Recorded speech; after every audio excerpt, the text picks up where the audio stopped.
But first, I am a keen embracer of Australia Day. I was raised to celebrate it. I was taught to be thankful for the fact that, quite truthfully, this is the best place on earth, bar none. But when I began going to university and travelled the country a little bit, I became quite indignant about the date, about celebrating on a day which seemed more and more dominated by Indigenous disapproval. I began to appreciate better why many Indigenous people thought the date commemorated a former British invasion and a massacre. Now, I held that view until I worked in country radio in Moree, in northwest New South Wales, and I became friends with some very wise Indigenous blokes. Local footy stars, they were, intelligent, well-educated footy stars.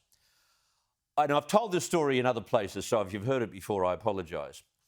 As you may know, Moree has a large Indigenous population, and on Australia Day 1983, I shared a beer with these two blokes who reconciled the date of Australia Day this way.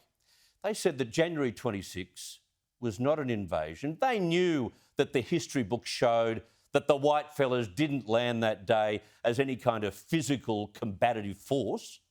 They didn't even look like a combative force.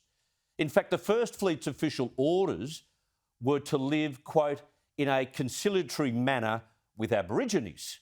That came from London.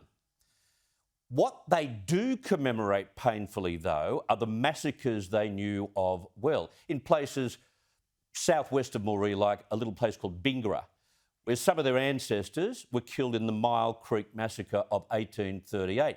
That's their sad day, I was told, not January 26. And they actually enjoyed the fact that some of that early colonial cruelty was recalled on Australia Day on January 26, because they said, imagine if we had a different date. We wouldn't have as much discussion around the old bloody part of Australian history.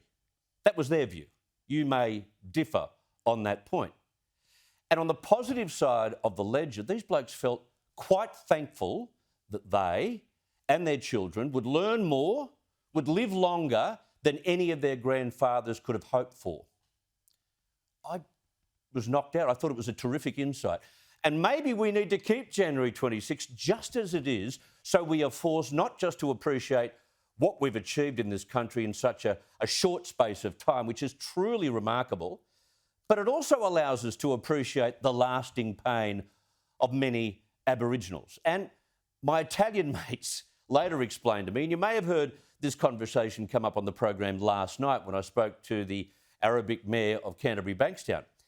Their view as new migrants were that 1788 also represented the first of many more years in which Australia became a vast multiracial, multicultural nation.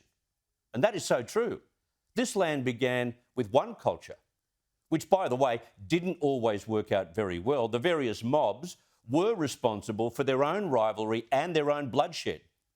And then in 1788, we had twin cultures, leading now to well over 200 ethnicities. I'm an embracer of Australia Day and an embracer of leaving the day just as it is. Those two blokes in Moree have since passed. But I always think about what they told me in that pub on that Australia Day almost 40 years ago.